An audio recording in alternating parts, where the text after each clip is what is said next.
అంబేద్కర్ కోనసీమ జిల్లా ఉప్పలగుప్త మండలం యానంలో సముద్ర తీరాన జాతీయ స్థాయి ఉమెన్స్ వాలీబాల్ పోటీలు నిర్వహించారు. అమలాపురం ఎమ్మెల్యే ఆనందరావు ఆధ్వర్యంలో పోటీలు జరుగుతున్నాయి. పలు రాష్ట్రాల నుంచి వాలీబాల్ మహిళా క్రీడాకారులు వచ్చి పోటీల్లో పాల్గొన్నారు. ఈ కార్యక్రమానికి జలవనరుల శాఖ మంత్రి నిమ్మల రామానాయుడు, కార్మిక శాఖ మంత్రి సుభాష్ హాజరయ్యారు. కోనసీమ ప్రాంతాన్ని టూరిజం పరంగా అభివృద్ధి చేయడమే నా ధ్యేయమంటున్న ఎమ్మెల్యే పాత్రికేయ మిత్రులందరికీ కూడా ముందుగా నమస్కారాలు తెలియజేసుకుంటూ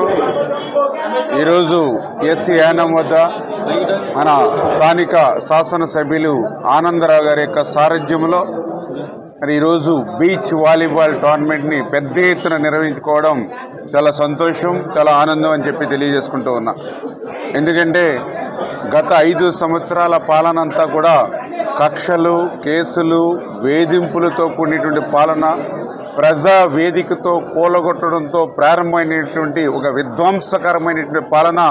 గత 5 సంవత్సరాల్లో ఆంధ్రప్రదేశ్ రాష్ట్రంలో చూసాం. మళ్ళీ ఈరోజు తెలుగుదేశం, జనసేన, బీజేపీ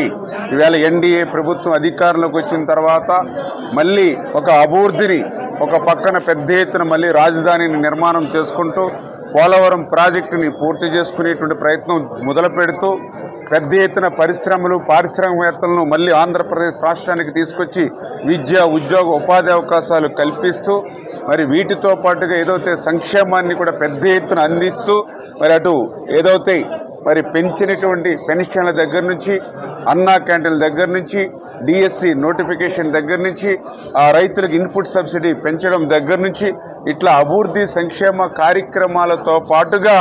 మరి ఇంత పెద్ద ఎత్తున టూరిజంను డెవలప్ చేయడం ద్వారా, క్రీడలను కూడా ప్రోత్సహించడం ద్వారా మళ్ళీ మరి యొక్క ఆనంద ఆంధ్రప్రదేశ్గా ఆంధ్రప్రదేశ్ రాష్ట్రాన్ని మార్చాలనేటువంటి ఆలోచన ఈ యొక్క చంద్రబాబు నాయుడు గారు, పవన్ కళ్యాణ్ గారికి ఉన్నటువంటి విషయాన్ని సందర్భంగా గుర్తు చేస్తూ ఉన్నా. ఎందుకంటే ఈ రోజునే కాదు, గతంలో తెలుగుదేశం ప్రభుత్వం అధికారంలో ఉన్నప్పుడు కూడా క్రీడలకు పెద్ద ఎత్తున ప్రాధాన్యత ఇచ్చి ఆ రోజు అత్యంత ప్రతిష్టాత్మకంగా మరి ఆఫ్రో ఆసియన్ గేమ్స్ను కూడా ఉమ్మడి ఆంధ్రప్రదేశ్ రాష్ట్రంలో నిర్వహించినటువంటి ఘనత కూడా ఆ రోజు చంద్రబాబు నాయుడు గారిది. మళ్ళీ ఈరోజు మళ్ళీ ఎన్డీఏ ప్రభుత్వం కూడా అటువంటి క్రీడలకు అత్యంత ప్రాధాన్యత ఇస్తూ ఉన్నాం. కానీ గత ఏదైతే వైఎస్ఆర్సీపీ ప్రభుత్వం మీ అందరికీ తెలుసు, ఆ రోజు 5 సంవత్సరాల పాలనంతా కూడా మరి దోపిడీ మీదే దృష్టి పెట్టినటువంటి పరిస్థితి, లూటీ మీదే దృష్టి పెట్టినటువంటి పరిస్థితి. ఆ రోజు 5 సంవత్సరాల్లో కూడా శాండ్లో, మరి మైన్స్లో, ల్యాండ్స్ మీద, పర్టికులర్గా లిక్కర్ మీద వేల కోట్ల రూపాయలు, లక్షల కోట్ల రూపాయలు ప్రజాధనాన్ని లూటీ చేసి, దోపిడీ చేసి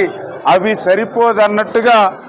అత్యంత ప్రజల ఆరోగ్యానికి అవసరమైనటువంటి క్రీడలను కూడా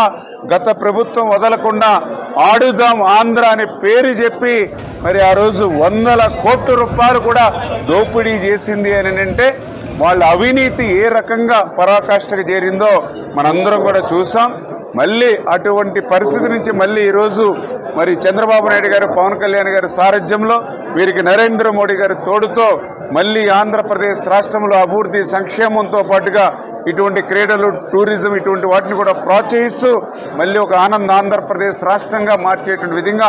ఈ సవాళ్ళనన్నింటినీ కూడా అధిగమించి పనిచేస్తున్నామని చెప్పి తెలియజేసుకుంటూ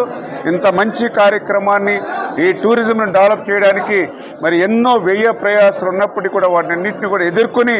మరి ఇక ఆనందరావు గారు, అదేవిధంగా వారికి సహకారంగా ఈ జిల్లాకు సంబంధించిన మంత్రిగా సుభాష్ గారు మరి ఇంత పెద్ద ఎత్తున కోనసీమ అందాలని మరి ఆంధ్రప్రదేశ్ రాష్ట్రానికే కాదు ప్రపంచానికే తెలిసేటువంటి విధంగా మరి వీరిద్దరూ చేస్తున్నటువంటి ప్రయత్నాలను కూడా మనస్ఫూర్తిగా వాళ్ళని కూడా అభినందిస్తూ వాళ్ళకు కూడా ధన్యవాదాలు కూడా ఈ సందర్భంగా తెలియజేస్తూ ఉన్నాను.